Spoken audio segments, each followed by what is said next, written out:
Thank you so much for inviting me. I'm really happy to be here, and I'm so impressed. I was so impressed about this Eurovent. First, in introduction there, how much you work with standards and the filters and everything. And I think it must be really neat for you to listen to Anna, for example, because you must feel needed, don't you? You feel really needed. It's obvious that we need a lot of good ventilation and a lot of good filters so we don't all get dementia. We spend a lot of time indoors. 97% of our time in the Western world we spend indoors. So of course indoors is the main exposure, even though we need to move outdoors sometimes. I'm also in this Center of Healthy Indoor Environment that Aneta talked about, and I'm going to present a research study we are doing there. And I want to present to you some theoretical assumptions.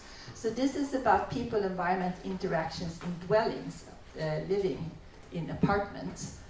This is the buildings we are measuring in, and how we can understand the occupants' reactions and behaviors as part of the ventilation system. So we did 2 observations when we were discussing the indoor environments.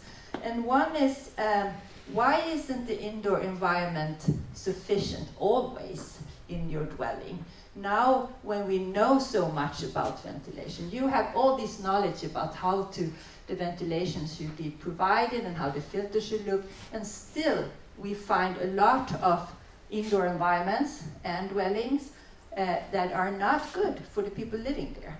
Why is this? You know all this already.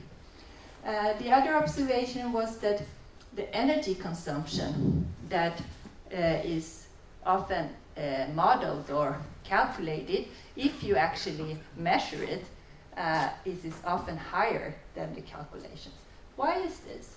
So these are the 2 observations, and we think there is a lack of studying in the interaction between the building design and the technical systems, because ventilation, the effect of ventilation is of course integrated with the effect of heating and humidity and other factors like that. But also we have to take into account the people who are in the buildings, the occupants, the residents in this case, as we are dealing with dwellings. So I did a previous study a couple of years ago where I did this focus groups interviews. You interview people in group. They lived in an area that had been renovated. The area was built around 1970, where a lot of the housing stock in Europe was built. And they were living in dwellings, and after the renovation, we did a study and we discussed what did they think about the indoor environment. So this is, you will now see a dialogue from that. The first person says, they must have done something with the ventilation. It is so noisy. But just turn it off, the other one says. Well, it's not possible. Me as an occupant cannot turn it off. Well, press in a rug or some paper in that vent you have in your apartment. But then it will be stuffy in here. Well, that's not a problem. Open the window. And now you're here in Sweden when it's really warm and nice, but I can tell you it's really cold in the winter. And if you open the window, you will lose a lot of energy. So this is one of the drivers for me to study this in more detail. The theoretical ground. We are people. We perceive the physical environment all the time. When you sit here, you take into account the temperature, for example. Some of you are getting a little bit hot now, but you know it's soon going to be lunch, or you're okay with that.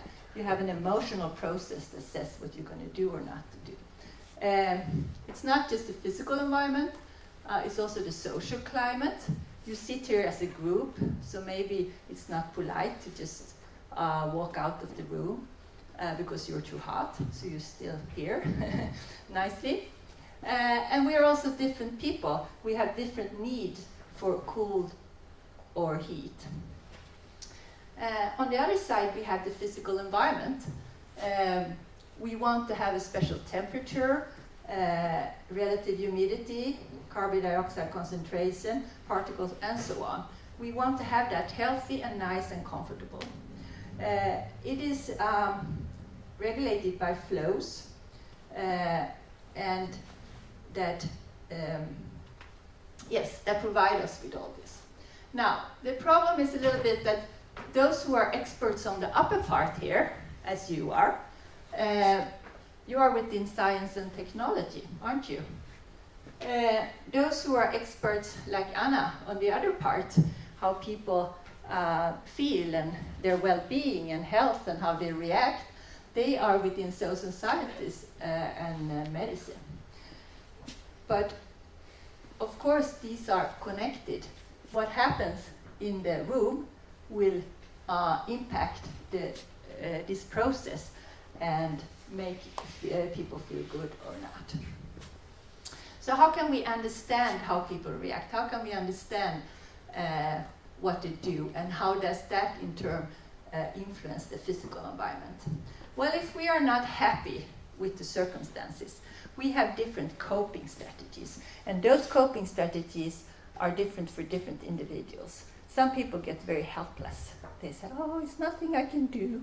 And other people are really doers. They will call their building company and say, well, the ventilation is not good here. Could you come and fix it right away? So we have different coping strategies. One very simple coping strategy is, of course, to open the window. I can do that very easily. These coping strategies will then, if you open the window, for example, will in turn then change the physical environment. And the physical environment there is driven by energy, and on the other hand, on the other side, we have health and well-being. So actually, we have two pathways for our health and well-being. We have one direct pathway from the indoor environment, and that is the one that Aneta and Anna has been talking about. How are you impacted by these particles, for example? But there is one indirect that I would like to highlight, and that is when you try to cope with the environment, but you are not really in control of it. You call this manager or whatever and say the ventilation is not good, and they say, well, we will come and fix it, and they don't come and fix it, and that goes on.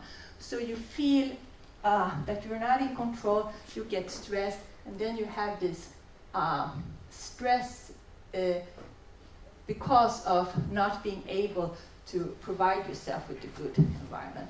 And this kind of stress could cause metabolic syndromes that is known, for example, diabetes and obesity. Difficult word.